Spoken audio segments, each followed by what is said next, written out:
Please join me in welcoming a great partner and friend, a true leader and visionary of the AI age, NVIDIA's Jensen Huang.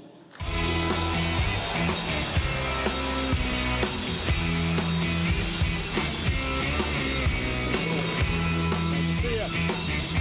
Jensen. Michael Dell. Thank you, Jensen.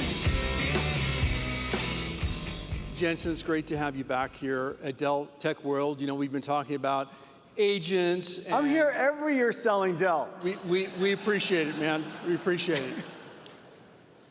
So give us your perspective on where we are in this agentic, recursive self-improvement world. It looks like every time we wake up, there's been some leap in the model and the capabilities, and sort of it doesn't seem to be plateauing.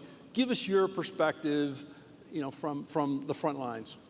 Well, 2 years ago when I was here, we had just started with the generative AI journey. Right. Generative AI can, of course, generate content, but remember, it can also generate content to think with, generate thoughts, which led us to reasoning, which led us to planning, which led us to agentic systems. So now we now have, for the very first time, useful AI, which is the reason why your demand, my demand is going parabolic. Utterly parabolic. Because, right, it's going parabolic because agentic systems, the AI has to understand, has to reason, has to think, it has to plan, use tools, look at the results of the tools, think about it some more, come up with maybe an improved plan, and so it iterates until it can get the job done using a whole bunch of different tools. Well, the amount of computation necessary, because it's running autonomously for so long, instead of just responding to a query, the amount of computation has grown 100x, 1,000x, and depending on the work that you're doing, sometimes we'll kick off a software programming job, it doesn't finish for a week. Of course, it did a week what would have taken a whole team a month to do. And so, big deal in productivity, but gigantic leap in computation requirements. So that, let's just say that computing went up by 100 or 1,000 times. Meanwhile, because it's so useful, the number of people using agents is now all over the place. Every enterprise, our company, your company, everybody's using agents all over the place to do software development, DevOps, SRE, all of our CI/CD work, QA, testing. The amount of software work that we do in the company now supported by agents is incredible. One engineer, a really good engineer today, is working with an agent, but a really great engineer in the future is going to be orchestrating a whole bunch of agents who are going to be orchestrating a whole bunch of sub-agents to do work. Well, between the amount of computation and the amount of demand use going up, the product of that's our demand.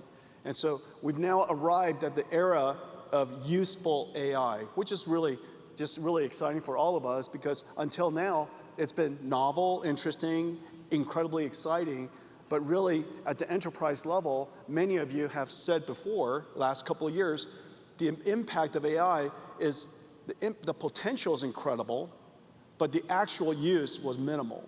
Now it's taken off. And we're starting to see now, a couple of years ago we started this, we didn't have 5,000 enterprise customers. Now we have, the biggest companies in the world, like you saw with, Lilly and Samsung and Honeywell, they're piling into this in a big way. But really that's just starting, right?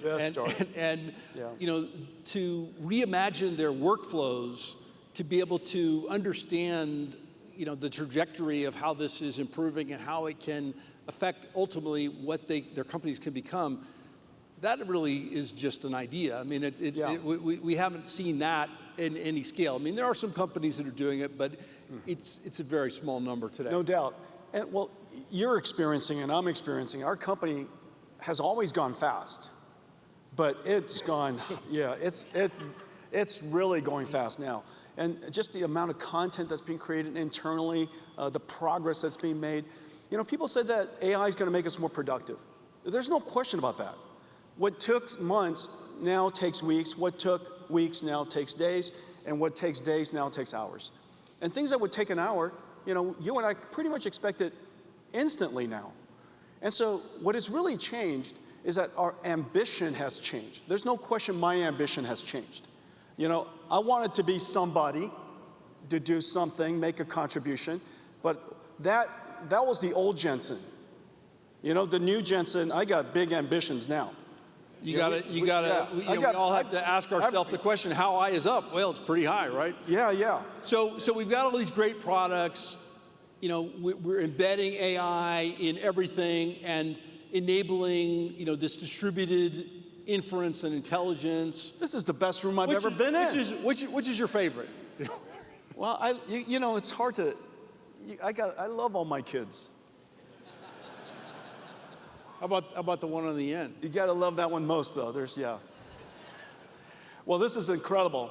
And so Michael and I have been working on a whole new line of computers to run agents. The way to think about agents is this. There's a large language model, it's gigantic, it's the most computationally intensive piece of software the world's ever known. And that would run in that system towards the end. That NVLink 72, the world's largest scale-up single domain computer, okay? It's just one giant system operating as one computer. And that system has a large language model in it.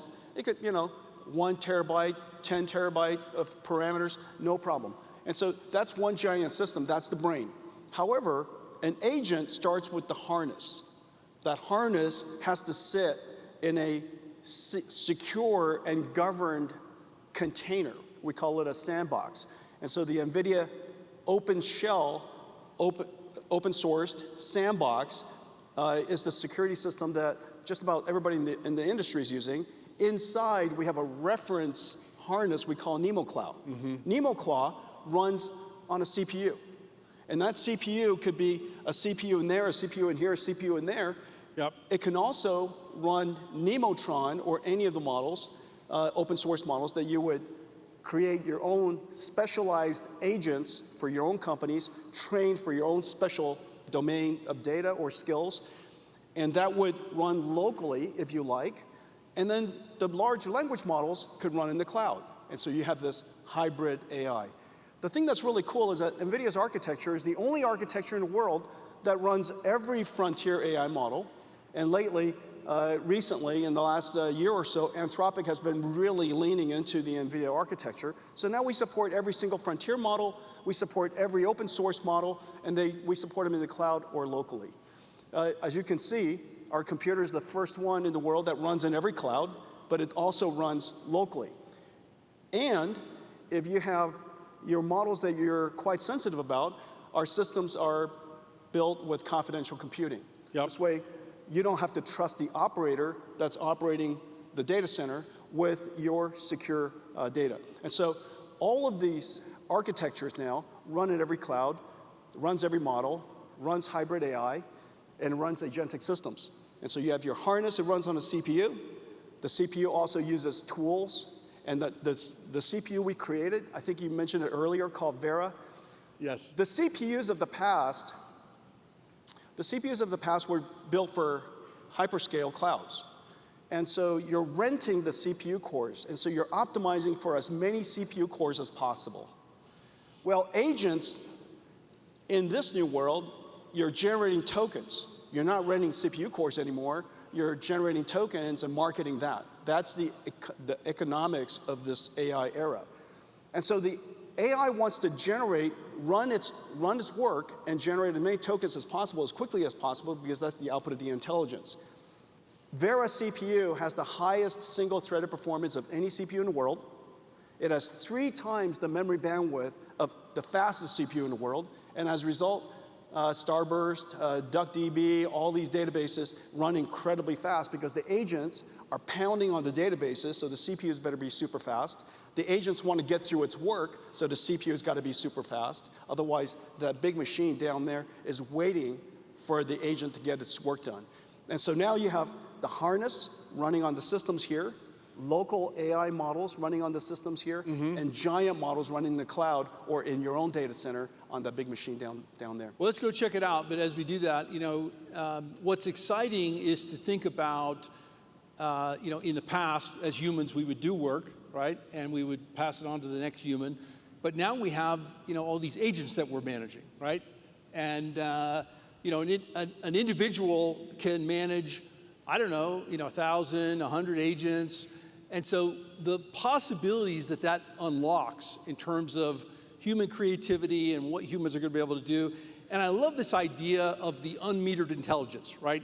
Where you've got the power in your own PC, in your own data center, and you can use it with your own data. That's sort of super cool. That's I think you don't have to struggle with token anxiety. Yep. Yeah. You tell your employees. You don't want to run out of tokens or right. get that dreaded bill. But Jensen, since you're here, would you do us the honor of autographing right. this latest? All right. Well, we got to climb up here. I'm not as tall as you are. All right. All right.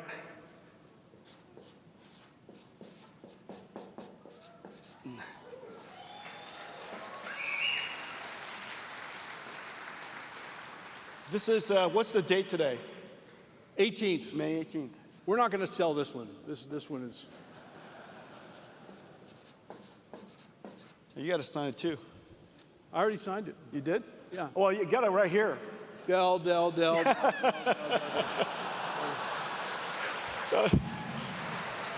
you go. There you go. Michael's already signed it right here. And so this is, Michael, this is 100 times larger than this one, the station. Right. Exactly the same architecture. The GB300. GB300 in here. That's 100 times larger than this one. This is the only desk-side computer in the world that can run a terabyte, a 1 trillion parameter AI model. Okay, so this is incredible. Would have been unimaginable even a year or two ago. I know it. 1 trillion, I mean, this would basically be a cloud just 2 days ago, and so this is the station, and this is 100 times bigger, so yep. This one, and that's 5-6 times larger than this one. And this is one of my favorites. This is the GB10. smallest GB10. Right. Same architecture as that one. It's incredible, right? One architecture. Incredible. Well, Jensen, we really appreciate you being here. We treasure the incredible partnership with NVIDIA and all we've been able to do for customers around the world, and look forward to And we grew up together, practically. Yes, we did. It was 31 years we've been doing this. Yeah. Thank you. Guys, keep up the great work. Thank you, everybody. Thank you, Jensen. Bye, Dell.